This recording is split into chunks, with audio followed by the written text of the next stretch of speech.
Most people who preach this idea of gratitude are actually ungrateful. They're just trying to counterbalance their lack of gratitude. Let's dive into this. Driven Mofos, welcome back to another episode of The Underestimated Entrepreneur. All right, last week I had a client who was here. Very successful business person. They're doing reasonably well. Their business probably does 10 plus million in revenue per year. And we were just heading out for breakfast or brunch or whatever you want to call it. And he asked me a great question, which I wanted to discuss. And he said, I probably need to do more gratitude journaling. And I said, why? And he said, well, I just really need to get that sense of gratitude. I said, okay. So what are you trying to get out of it? And he said, well, I just want to live with more gratitude in life. I said, do you think that writing gratitude or your gratitudes down is going to be the thing that's going to help you get there? And he said, well, maybe.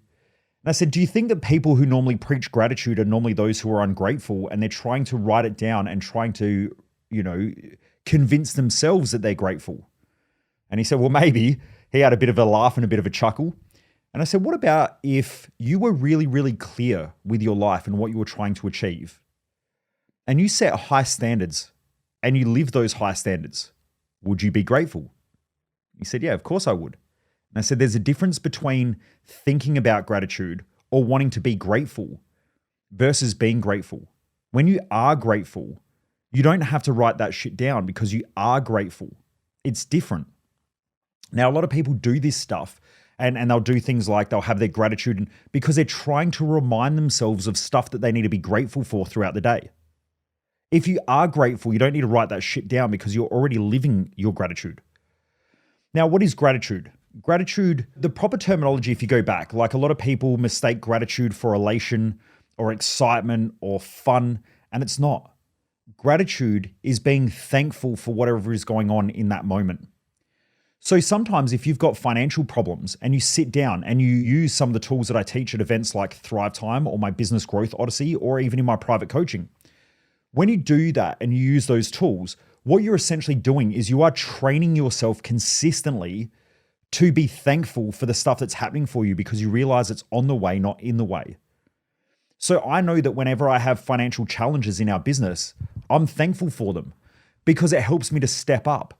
I tighten up. I become more consistent. I go back to aligning myself with my values. I create more value in society. I create more value with our customers. All of it is helping me to be better. So I don't avoid financial challenge. I actually run headfirst into it, which is the reason why I probably make more money than 99% of the planet. Okay, it's because I'm prepared to push into my challenge and not run away from it and be shit scared like most people. Okay, I see things through a lens that challenge is making me stronger versus most people that is, I need to get rid of my challenge and then I can get stronger, which is the wrong way of looking at it. So what I did was I sat down with a client. I said, right, what do you feel like you're ungrateful for? And he said, well, I don't know, I guess I'm just stressed in business. And I said, okay, what's the business stress? And he said, well, just staff are ineffective. And I was like, right, cool. Why are you grateful to have staff that are ineffective? Anyway, he goes through and he's like, well, I guess I have to train them. I have to develop them. And he goes through all these benefits. And I said, okay, let's have a look at your high values. He's got a high value of learning and teaching. So because of his high value on learning and teaching, he gets his values met by training and developing staff. The problem is he has the same fucking pattern, which is a mindset pattern. Remember, mindset is the most important thing when it comes to getting great results. Yet most people don't think that it is, which is why they're always stuck. It just blows my mind, right? And look, I was probably there once 20 years ago. But now, if something's fucked up in life or something's fucked up in business, the first thing that I go and do is I dive in, I try to improve my mindset, and I try to expand on it.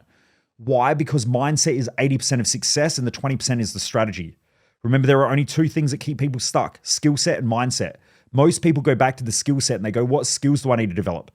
You know how stupid that is? How many fucking people have gone and studied a business degree and have never run a business? They have a high level of skill set. They just don't have the mindset to execute on it.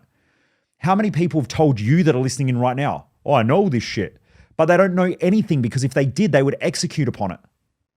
They've got the skill set, but they don't have the mindset. The mindset is the number one thing that holds everybody back. And it's the thing that most people don't work on. And it's the number one thing that most people won't invest in. And then they wonder why their life is fucked up and why they're not getting the results that they want. It is crazy. So anyway, with this guy, I sat down, we went through all the benefits, and he realized that he was actually getting exactly what he wanted.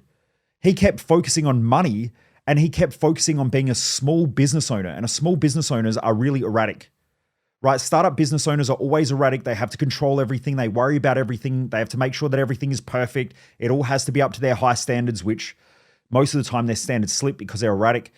And so it keeps them in this chaotic mindset, this chaotic mind frame. Once I showed him that, I said, can you see now how what it's doing is it's causing you to slow down, to train and develop the team? Because 10 people working hard on the business goals is more effective than you working hard on the business goals. And he went, shit, I never saw it like that. And then I said to him, can you see now how by working with your team and leading and developing them, it's actually helping you to live your values and you're going to feel more inspired? And he said, yeah, shit, I never saw it like that. And I said, are you grateful now to have this problem? And he said, of course I am. And I said, can you see now how you don't have to write down your gratitude because you are grateful? It's a completely different way of living. Just be careful that you don't get caught in that gratitude trap. There's so much stuff out there in the spirituality industry.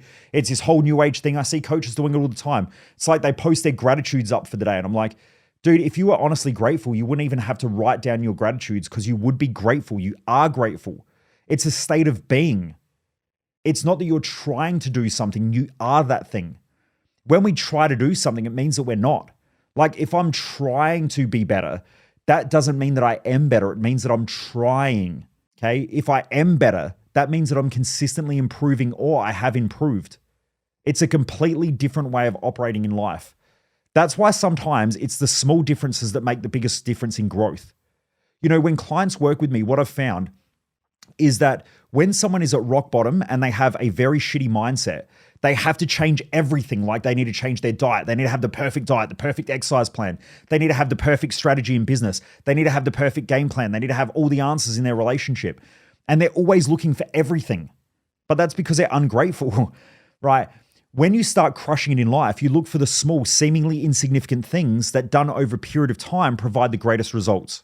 So good business owners, people that are achieving at a high level, like you look at a professional athlete, they are trying to skim maybe 0.5 of a second off of their runtime, 0.5. And they might work a year or 2 years to get that result at a high level. The average person is like, man, how do I skim like 3 minutes off of my runtime? Right? They're always looking for the big bang shit. And sometimes you need to, because like, I guess when you are at that low level, that's what has to happen in order for you to start breaking out of stuff. But most of the time, like even in your diet, it's not the big things that need to change. It's the small things. Like it's that one decision of not putting shit in your mouth today. That's probably going to get you the best result. And you do that consistently, you're going to win in life. Okay. But the low level thinkers thinking, what's the perfect diet? And then they get the perfect fucking diet for them. And they're like, yeah, but it can't be that. It's got to be something else. And so they go and look for another diet, or they look for a better gym program, or they're always looking for something better because they're trying to take shortcuts instead of doing the fucking work. So coming back to gratitude, when you are grateful, you live that way and you look for the small things that create the biggest results, but you've got to do it over a period of time. And it's just chipping away and working at it. If you see things in life as on the way, not in the way, you're probably going to be more grateful. If you see things as always pushing you back to your values, that's why one of the greatest things that you'll ever do is probably come to my Thrive Time event or work with me one-on-one. Because once you get that clarity, you can raise your standards. Okay, I speak about this all the time. Clarity times by standards plus your environment will equal your results and also your success. If one of those things is out of whack, it's going to become your next glass ceiling. Okay, it's going to keep you stuck. So with Thrive Time, creating that success map for your life, which is unique to you, is probably going to be the thing that's going to give you the clarity so that then you can keep increasing your standards. When you live your success map and you do what you love and you understand your values, your purpose, your mission, your lifestyle balance, and you're super clear on that shit, and you use the tools that I teach to stay mentally and emotionally balanced, what will happen is your standards will be able to increase and you'll start putting runs on the board really, really quickly. And every day you just keep winning, and you'll be more grateful. You actually really love life and you enjoy it.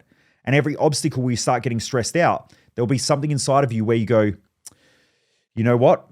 I know that this is benefiting me. I've just got to go find those benefits. And once you do, bang, you'll be back on track and you'll also be grateful for the experience. Anyway, Driven Mofos, have a great day. Keep kicking ass. Remember, keep your standards high, keep pushing, keep living an epic life. Take care and I'll see you on the next episode. Most people waste their life and I just don't want you to be one of them.